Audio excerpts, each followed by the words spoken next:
আমার স্মরণ থেকে মুখ ফিরিয়ে নেবে, যারা আমার জিকির থেকে মুখ ফিরিয়ে নেবে, কোরআনের কথা যাদেরকে শুনতে ভালো লাগবে না, হাদিসের কথা যাদেরকে শুনতে ভালো লাগবে না, তাদের জন্য মহান আল্লাহ পাক রব্বুল আলামিন বলেন ফা ইন্না লাহু মাঈশাতান জানকা, আমি আল্লাহ তাদের জন্য দুনিয়াখানাকে তাঙ্গ করে দেব, তাদের জন্য দুনিয়াকে আমি সংকীর্ণ করে দেব, পৃথিবী তাদের জন্য ছোট হয়ে যাবে, সংকীর্ণ হয়ে যাবে, তাদের জন্য রুজিকে আমি কমিয়ে দেব, তাদের জন্য রুজিকে আমি ঘটিয়ে দেব।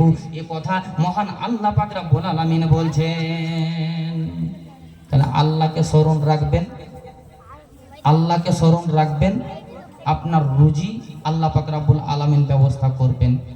আল্লাহকে স্মরণ রাখবেন, আপনার জীবনের অশান্তি প্রশান্তি আল্লাহ দূর করবেন। যদি আল্লাহর রিজকি খেয়ে আপনি আল্লাহর সাথে নামাক হারামি করেন, নামাক হালালি না করেন, পৃথিবীতে আপনার জন্য রয়েছে শাস্তি। শাস্তিটা কি? ফা ইন্না লাহু মাঈশাতান জানকা, আমি পৃথিবীতে তার পৃথিবীখানাকে তার জন্য সংকীর্ণ করে দেব, তার রুজিকে আমি কমিয়ে দেব। প্রশ্ন করবেন, মৌলভী সাহেব এত পাগলামো কথা বলছেন কেন? আপনি কেন এত পাগলামো কথা বলছেন? এত টাকা আমি ইনকাম করছি, দৈনন্দিন আমি লক্ষ লক্ষ টাকা ইনকাম করছি, দৈনন্দিন আমি হাজার হাজার টাকা ইনকাম করছি, আর আমার রুজি কমে যাবে, কেমন কথা বলছেন?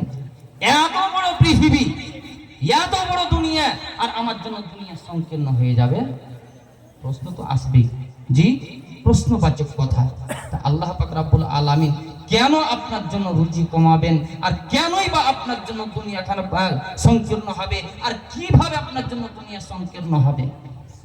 বহু রোগী মানুষকে দেখেছেন, অসুস্থ মানুষকে দেখেছেন, এমনও কিছু অসুস্থ মানুষ, আমি আমার এলাকার কথা বলছি, আমার এলাকার মাটিতে এমন একজন সম্ভ্রান্ত ব্যক্তি ছিলেন। আমি এ কথা বলতে চাই না, এটা আমি প্রমাণ করতে চাই না যে সেই ব্যক্তি আল্লাহর দ্রোহী ছিলেন, আল্লাহর সাথে রিশতা কায়েম করে রাখতে পারেননি, আল্লাহর সাথে রিশতা কায়েম করে রাখতে পারেননি বলে আল্লাহ সেই শাস্তি বা সেই অসুখ বা সেই বিপদ তাকে দিয়েছে। এই কথাটা আমি বলি না।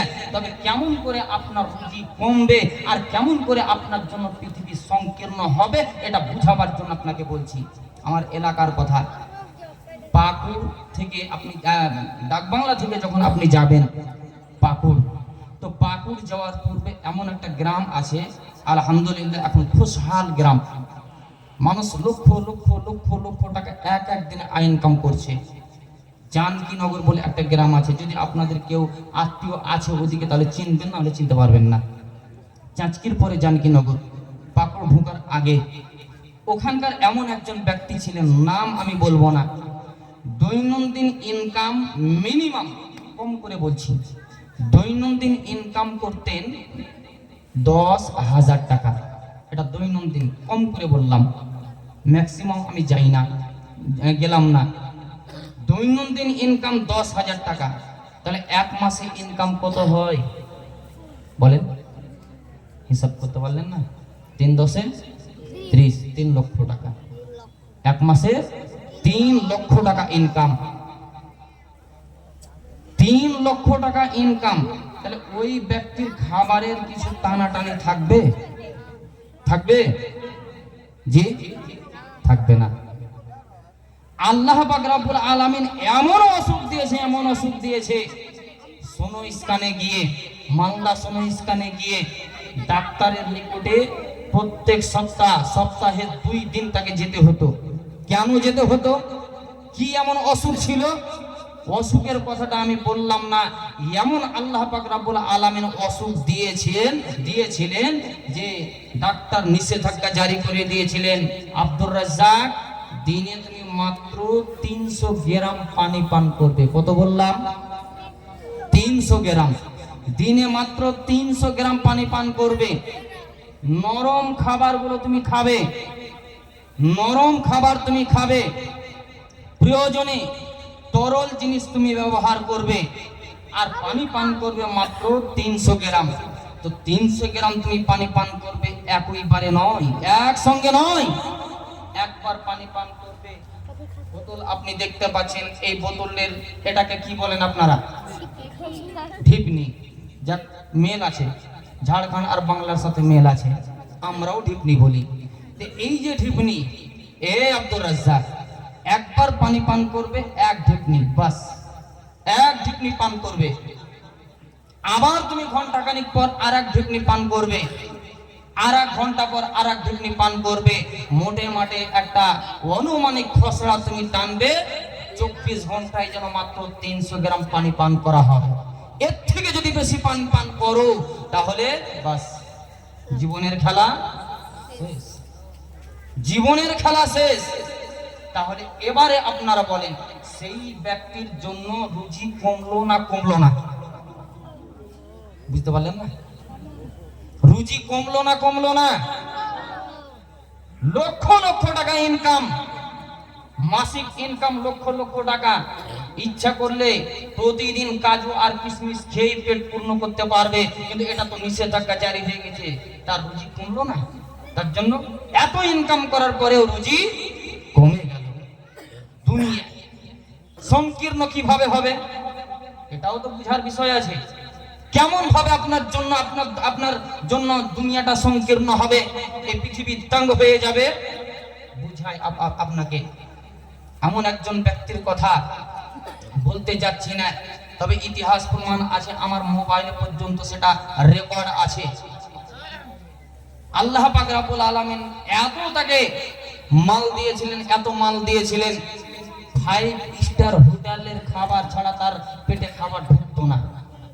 5 স্টার হোটেলের খাবার ছাড়া পেটে খাবার ঢুকতো না। শেষ জীবনে, শেষ মুহূর্তে তাকে জীবন কাটাতে হয়েছে হসপিটালের বেডরুমে। হসপিটালের বেডরুমে, আলিশান বাড়ি, রাজপ্রাসাদ বাড়ি, কিন্তু শেষ জীবনে তাকে জীবন কাটাতে হয়েছে কোথায়? হসপিটালের বেডে, হসপিটালের বিছানায়। এবারে ওর কথাটা আপনাকে বলি, এত বড় পৃথিবী, আলিশান বাড়ি, তারপরেও হসপিটালের বেড, তো তার জন্য পৃথিবী সংকীর্ণ হলো না হলো না? কথা বলেন, যে পৃথিবী সংকীর্ণ হলো না হলো না? হলো। আল্লাহ ওই কথাটাই বলছেন, ছোট ছোট ছোট, রাইট। সংকীর্ণ মানে ছোট। তো আল্লাহ পাক রব্বুল আলামিন বলছেন, ফা ইন্না লাহু মাঈশাতান যানকা। এটা হলো পৃথিবীর ক্ষেত্রে, এটা হলো দুনিয়ার ক্ষেত্রে। এবার পরকালের জীবনটা আপনার কেমন হবে? পরকালের জীবনে আপনার কি হবে? আখিরাতের জীবনে আপনার কি হবে? আমার আল্লাহ পাক রব্বুল আলামিন বলছেন, ওয়া নাহশুরুহু ইয়াউমাল কিয়ামাতি আ'মা। দয়াময় আল্লাহ বলেন, ওরে পৃথিবীর বান্দারা শুনে রাখো, দুনিয়ার জীবনে তো এমনটা হবে, পরকালের জীবনে কি হবে? আমার আল্লাহ পাক রব্বুল আলামিন বলছেন, ওয়া নাহশুরুহু ইয়াউমাল কিয়ামাতি আ'মা। কিয়ামতের ময়দানে, হাসরের ময়দানে আল্লাহ পাক রব্বুল আলামিন আপনার জীবনটাকে এমন ভাবে করে দেবেন, অনেকটা কাতার হবে, ভালো মানুষের নেককারদের কাতার হবে, বিভিন্ন কাতার হবে, লাইন হবে। কাতার মানে হলো লাইন, লাইন হবে। আর এমন একটা লাইন হবে রে, যে লাইনটা হবে শুধুমাত্র অন্ধদের লাইন, অন্ধদের কাতার। নামাজের সময় আমরা শুনি না ইমাম সাহেবের মুখ থেকে, কাতার সোজা করুন, তার বাংলা অর্থ হলো লাইন কি করুন? সোজা করুন। তো লাইন হবে শুধুমাত্র অন্ধদের। তো অন্ধদের মানে পৃথিবীতে যারা অন্ধ ছিল তাদের?